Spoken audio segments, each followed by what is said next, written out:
ada pembesaran 5 kali, ya walaupun kadang-kadang tidak ada ya. Kemudian 10 kali, 40 kali, dan 100 kali. Nah, kalau 100 kali ini kita menggunakan minyak imersi. Nah, kalau sudah mulai minyak imersi, maka sediaan itu harus kita bersihkan dengan silol nantinya ya. Dan ujung dari apa objek gelasnya kita bersihkan dengan tisu ya, agar minyak imersinya tidak menempel dan menimbulkan jamur ya. Nah, itulah butuh kain pembersih dan adanya gelas ukur. Cara pembuatannya, nah, kita siapkan dulu dua kaca objek yang bersih ya. Kalau kita tidak yakin misalnya dia bersih, kalau bisa ambil yang baru. Kalau kita yakin dia bersih, takutnya ada sisa lemak dari yang didapat dari uh, tangan yang megang misalnya, kita bisa bersihkan dengan alkohol dulu ya, bagian kacanya ya.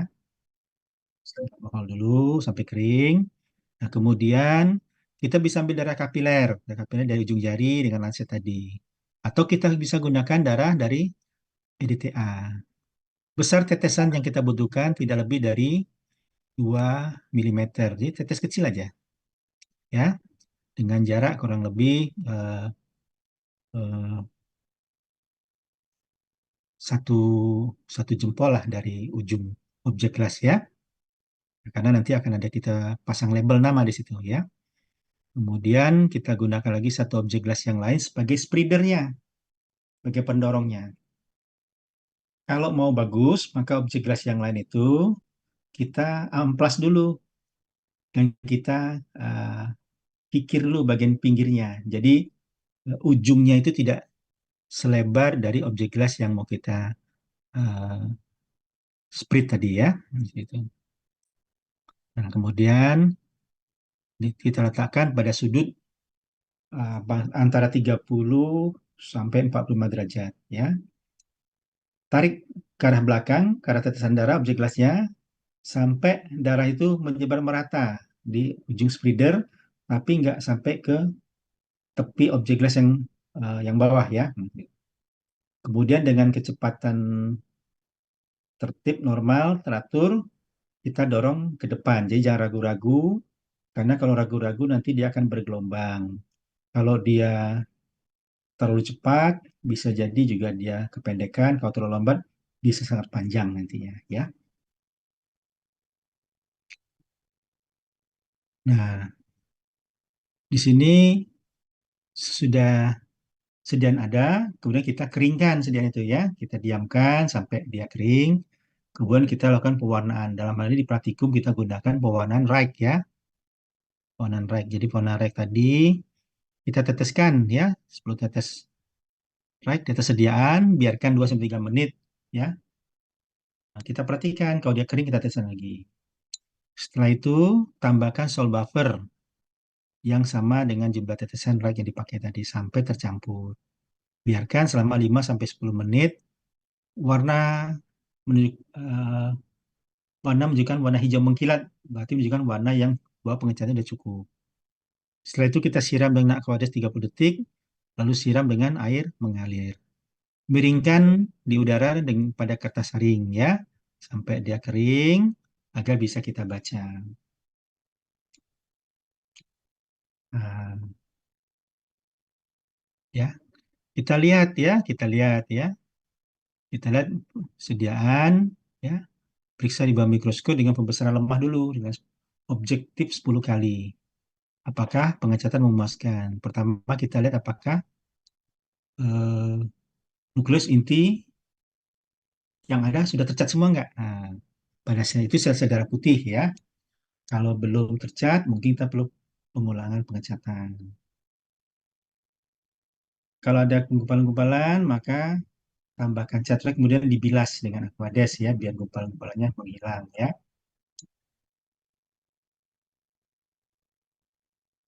Kemudian kalau sudah tercat, maka akan tampak granul eosinofil kemerahan ya.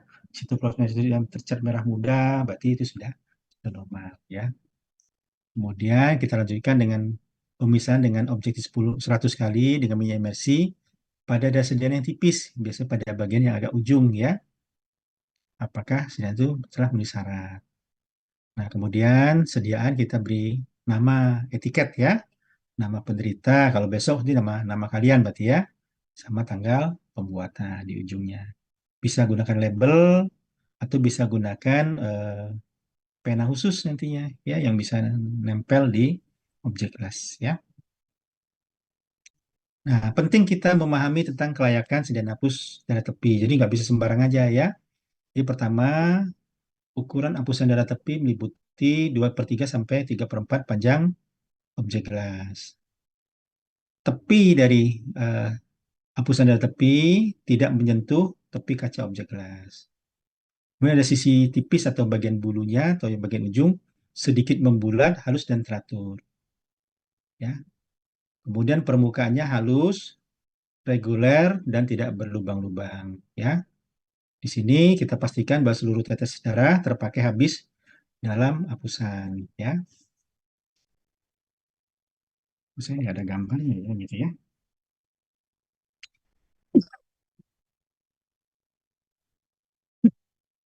Inilah kira-kira gambaran kalau sudah jadi ya, sudah jadi sediaannya seperti ini nantinya. Jadi yang bingung-bingung ya, yang gambar yang bagus ya. Kalau nggak begini ya berarti kurang bagus ya. Ini sel-sel darah merah ini. Nah, sel-sel darah merah nggak punya inti ya. Dia punya ukuran tertentu antara 6 sampai 9 mikron atau 7 sampai 9 mikron. Kemudian yang kecil-kecil itu adalah trombosit ya. Nah, oke ya. Nah, ini ada juga sel-sel darah merah yang kecil. Ya, kalau besok kebetulan kita bisa membawa punya pasien, mungkin ada yang kecil ya, bisa saja kita temukan kecil.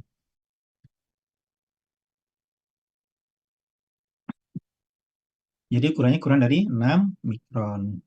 Patokannya apa? Dari ukuran limfosit kecil. Nah, itu limfosit kecil ya. Kalau dia jauh lebih kecil dibanding limfosit kecil, maka kita menduga adanya suatu mikrosit ya. Nah, itu kebetulan juga bagian tengahnya tampak lebih lebar. Jadi selain mikrosit, dia juga mengalami namanya hipokrom di situ ya. Ini ada mikrosit juga, tapi eh, elektrosit tidak hipokrom, normokrom dia. Nah, jadi bagian pucat tengahnya masih normal. Kenapa ada bagian pucat? Karena eritrosit itu berbentuk seperti bikonkaf, seperti donat ya. Kemudian ada makrosit. Makrosit itu sel-sel eritrosit yang besar ya. Ukurannya lebih dari 9. Nah, kita bisa bandingkan dengan ukuran dari limfosit kecil di situ. Dia tampak lebih besar daripada limfosit kecil. Kalau kita bandingkan dengan sesama eritrosit juga tampak ada yang lebih menonjol ukurannya ya. Nah, kita masuk juga pada sel-sel darah putih yang normal. Nah, di sini ada neutrofil batang ya, neutrofil batang ya. Jadi di situ ukurannya 14-20 ya. Eh, Kromatinnya padat ya.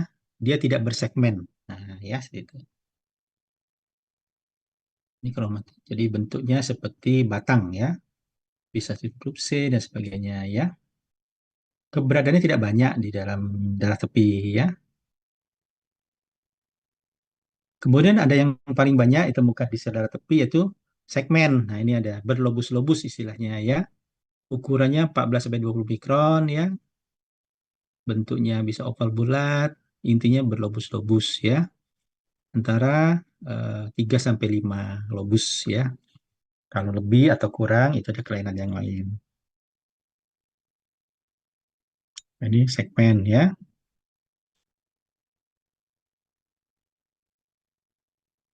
Kemudian ada limfosit ya. Oh ya, saya lupa masukin eosinofil ya. Sorry, sorry. Limfosit ya. Limfosit ini ukurannya tidak jauh beda dari sel darah merah yaitu 10 sampai 15 mikron ya. Dengan inti bulat ya, bentuknya bulat, intinya bulat, rasionya tinggi ya. Jadi sitoplasmanya hampir tidak kelihatan gitu ya. Nah, kromatinya homogen, padat ya, seperti itu. Nah, ini limfosit dan ya. Nah, ada juga limfosit itu memiliki bentuk yang agak berbeda ya. Karena ada juga yang limfosit dengan memiliki sitoplasma yang besar. Karena limfosit itu banyak macam bentuknya. Ada juga limfosit yang reaktif ya, setelah ada infeksi dia bentuk sitoplasmanya menjadi tidak teratur ya. Jadi seperti bintang laut gitu ya, ada cabang-cabang begitu ya. Nah, selain limfosit ada juga eh, trombosit. Nah, trombosit ini sebetulnya bukan sel ya, karena dia sebetulnya dari fragmentasi dari sitoplasma megakaryosit. Jadi dia makanya sebutnya platelet atau trombosit ya, atau keping darah ya. Ukurannya kecil ya, 1 sampai 4 tos, kurang dari setengah dari eritrosit ya. Tidak ada inti, tapi di sini kadang ada tempat granul ya, ada granul. Memang ada kelainan-kelainan nantinya, tapi ini saya berikan yang normal-normal dulu aja ya. Kita masuk pada hitung jenis leukosit ya. Nah, di sini juga ada gambaran basofil. Basofil itu mirip dengan eh, neutrofil, akan tetapi granulanya lebih padat sehingga tampak menutupi inti sel. Sedangkan eosinofil granulanya kemerahan, padat seperti telur ikan atau telur katak di situ ya. Ada lagi satu lagi yang namanya monosit. Ini sel yang terbesar ya, sel terbesar ya. Bentuk intinya patokannya satu tampak terlipat ya, seperti itu ya, monosit ya ini ya, tampak terlipat. Jadi kita ke gambarannya ya. Secara normal jumlah leukosit pada orang dewasa itu ya antara 5.000 sampai 10.000. Ada juga literatur 4,5 sampai 11.000. Tapi kalau pada anak-anak bayi baru lahir bisa sampai 17.000. Maka hati-hati dengan membaca nilai rujukan sesuai dengan usia ya. Jadi kalau bayi baru lahir kita membaca leukositnya 15.000, bukan berarti dia terinfeksi. Ya memang normalnya segitu, ya bisa 17.000. Maka nanti baca dulu nilai rujukannya berapa ya. Saya pernah kejadian satu rumah sakit masih menggunakan nilai rujukan orang dewasa semua. Akhirnya pasien anak-anaknya, bayi baru lahirnya seolah-olah infeksi, jadi mendapat antibiotik semua. Setelah kita perbaiki, kita sesuaikan dengan nilai rujukan standar nasional. Oh, baru ketahuan. Oh, ternyata selama ini kurang tepat. Ya. Kemudian neutrofil. Neutrofil ini secara persentase kurang lebih 50-70%. Jadi yang terbanyak ya. 70%. Secara umum ya. Jadi kita tidak bagi neutrofil batang atau segmen di sini. Tapi kalau batang tadi kurang dari 5%. Sedangkan eosinofil jumlahnya kurang dari 5%. Ya. Basofil itu ada literatur mengatakan kurang dari 1%. Ada juga yang mengatakan kurang dari 2%. Jadi basofil ini sangat jarang ditemukan di darah tepi. Sedangkan kelompok lain ya, kalau tadi yang tiga tadi disebut kelompok granulosit ya, sel yang memiliki granula ya. Ada kelompok lain disebut non granulosit ya, walaupun kadang-kadang ditemukan granula juga ya. Nah, limfosit itu jumlahnya antara 20 sampai 40%. Sedangkan monosit jumlahnya 3% sampai 10%. Di sini fungsi dari sel darah putih tadi utamanya adalah eh, melawan infeksi ya, melawan infeksi ya, menghancurkan sisa-sisa sisa-sisa kerusakan ya, dari baik dari jaringan maupun dari benda asing di situ ya. Neutrofil itu dia nanti jadi fagosit ya, monosit nanti jadi makro makrofag, basofil jadi mast cell ya. Eosinofil nanti berperan pada infeksi parasit atau alergi nantinya. Sedangkan limfosit nanti berperan pada eh, imun yang berkelanjutan ya. Itu karena limfosit tadi bisa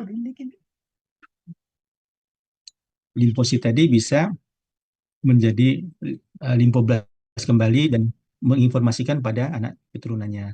Limfosit sendiri sebetulnya terbagi dua, tapi kalau dalam gambaran tepi kita tidak bagi. Ada limfosit T dan limfosit B. Secara proporsi, limfosit B itu adalah kurang dari 20% dari seluruh limfosit yang ada di daerah tepi. Nah, limfosit B inilah nanti punya peran menghasilkan antibodi ya seperti itu. Ini adalah nilai-nilai istilah-istilah mungkin kalian tahu ya. Ada jumlah yang meningkat ya pada sel darah merah disebut eritrositosis ya. Kalau polisitemia itu sudah penyakitnya. Kalau kondisi peningkatan sel darah merah itu ya. Kalau kurang disebut anemia. Ya anemia itu bukan diagnosis ya, tapi anemia itu suatu kondisi ya. Nanti diagnosisnya bisa macam-macam, apakah suatu hemolitik, apakah suatu defisiensi besi dan sebagainya. Ya, kondisi peningkatan jumlah leukosit disebut leukositosis. Kondisi penurunan jumlah leukosit disebut leukopenia. Ya. Kondisi peningkatan jumlah trombosit disebut trombositosis. Kondisi penurunan jumlah trombosit trombositopenia. Ya. Kalau ada dua kelompok dari tiga tadi menurun, maka disebut bisitopenia atau dua kelompok sel yang menurun. Tapi kalau tiga-tiganya menurun, disebut pansitopenia. Ya. Ada juga peningkatan jumlah eosinofil ya, karena jumlah sedikit, jadi hampir-hampir nggak ada eosinopenia, tapi adanya eosinofilia. Jadi peningkatan eosinofilia, peningkatan eosin jadi eosinofilia biasa ditemukan pada kondisi alergi ya atau asma atau adanya investasi dari parasit cacing dan sebagainya. Ada juga kondisi peningkatan basofil disebut basofilia. Ini kondisi ini kadang-kadang berkaitan dengan satu kondisi keganasan kronis ya. Ada kondisi yang berhubungan peningkatan jumlah neutrofil secara umum disebut neutrofilia. Jumlah neutrofil yang menurun disebut neutropenia. Ya. Kemudian ada peningkatan jumlah dari limfosit disebut limfositosis. Ada penurunan jumlahnya limfopenia. Ada peningkatan limfosit yang tidak seiring dengan peningkatan jumlah leukosit, maka disebut limfositosis relatif ya. Jadi limfosit meningkat tapi leukositnya tidak meningkat. Ada peningkatan jumlah monosit disebut monositosis ya itu. Ya. Jadi saya kira ini yang di itu.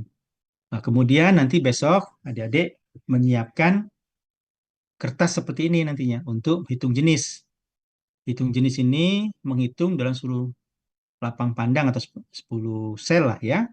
Berapa jumlah basofil, eosinofil, batang, segmen, limfosit, monosit. Itu kita gunakan turus. Turus itu kayak menghitung pakai lidi ya. Sampai nanti di ujung nanti kita jumlahkan semua. Jumlah totalnya harus sampai dengan 100 ya. Kalau tidak 100 berarti ada yang salah. Atau lebih dari 100 berarti ada yang salah. Masing-masing lapang pandang itu atau masing-masing itu kita bagi, kita hitung 10 ya. Bisa saja dalam satu lapang pandang kurang dari 10 kita pindah lapang pandang lain. Pokoknya sampai 10.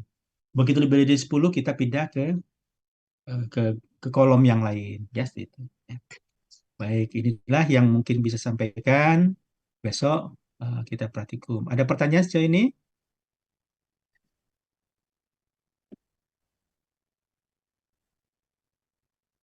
Cukup jelas ya? Kalau cukup jelas, saya stop share dulu. 227 berarti ada yang tidak masuk ya, tidak ikut eh, dalam ini.